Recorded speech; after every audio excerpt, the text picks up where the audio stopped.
Mungkin kalau dari sisi sudut produksi, Bapak sekalian ya, jadi ini sebenarnya kita itu berdasarkan BPS, KSA, kita masih surplus sekitar 1,7 ya. Tapi memang kan pertambahan penduduk dan perkembangan kota kan menciptakan rantai pasar ya. Jadi ini mungkin yang perlu kita pahami bahwa ketersediaan kita itu cukup sebenarnya perhitungan dari BPS itu mungkin yang perlu kita dalami ya. Jadi terkait dengan kebijakan itu kan impor itu merupakan keputusan dari pemerintah. Ya, Pak, artinya memang stok di dalam negeri saat ini memang sudah tidak dapat mencukupi begitu, Pak?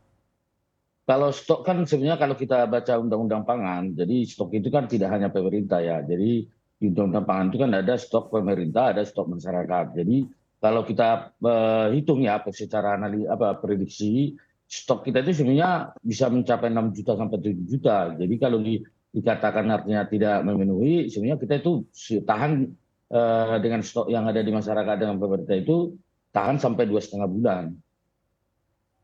Baik, Pak Batara, lalu jika kita bicara mengenai harga yang memang diekspektasi oleh petani yang mereka menilai tidak sesuai dengan yang diperjanjikan dengan Bulog. Anda menilai ini seperti apa, Pak?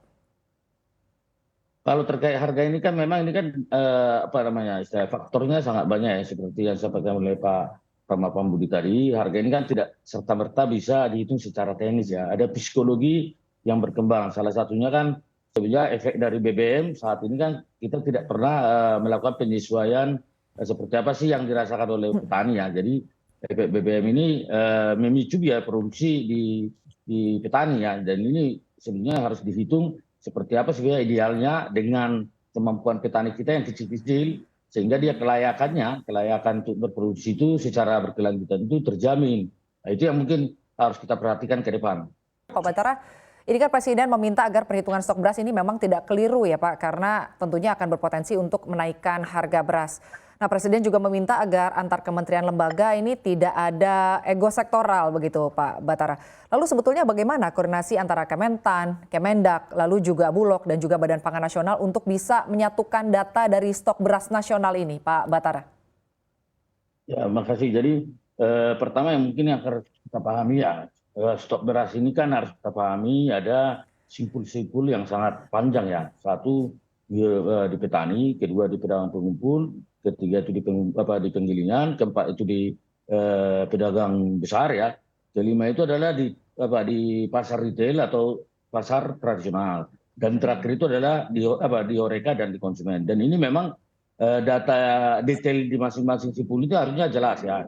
Salah satu untuk menyatukannya itu sebenarnya kan kalau secara regulasi sebenarnya sudah ada yaitu Perpres 39 tahun 2019 tentang satu data Indonesia. Untuk meningkatkan keakurasian update sebenarnya sudah ada juga peraturannya yaitu SPB ya, sistem pemerintahan berbasis elektronik. Jadi yang perlu kita lakukan adalah komunikasi sesuai dengan kewenangan. Contohnya bahwa kalau misalnya terkait dengan petani sampai penggilingan karena perizinannya ada di kami, ya mungkin nanti dibebankan untuk perhitungan di situ di Direktorat Jenderal Tanah Pangan. Tapi di pedagang itu harusnya kan kewenangannya itu di otoritas kementerian yang menangani perdagangan. Kalau ini misalnya sangat artinya terbuka dan akuntabel ya dan disepakati kebersamaan pelaporannya, aku rasa itu bisa selesai dengan baik dan kita lebih gampang untuk mengambil keputusan karena sudah berbasis digital. Itu mungkin yang perlu langkah-langkah ke depan yang harus kita lakukan.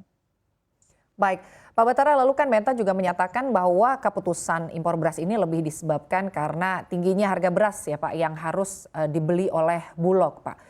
Nah, terkait pantauan Kementan atas harga gabah dan juga beras saat ini seperti apa Pak? Apakah memang disparitas harganya cukup jauh atau tidak Pak Batara? Kalau pantauan kita kalau harga gabah memang saat ini kan agak naik ya. Jadi dari harga umum ya kalau apalagi dibandingkan dengan panen raya ya sekitar 52 sampai 53. Dan kalau harga beras memang efek dari kenaikan harga gabah itu karena kan proses penciptaan beras ini kan rendemen ya. Hampir misalnya 56 atau 60% rendemen. Jadi harga patokannya sendiri kalau misalnya dia 56 kan udah hampir 9.000 sekian ya.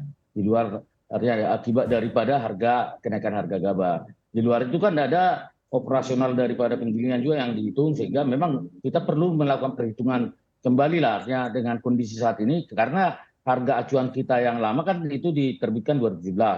Jadi kita harus bijaksana juga melihat konstelasi harga ini. Ini bukan persoalan sebenarnya disparitas ya, tapi memang kesesuaian market itu harus kita kondisikan ke arah yang lebih real. Itu mungkin yang harus kita pahami.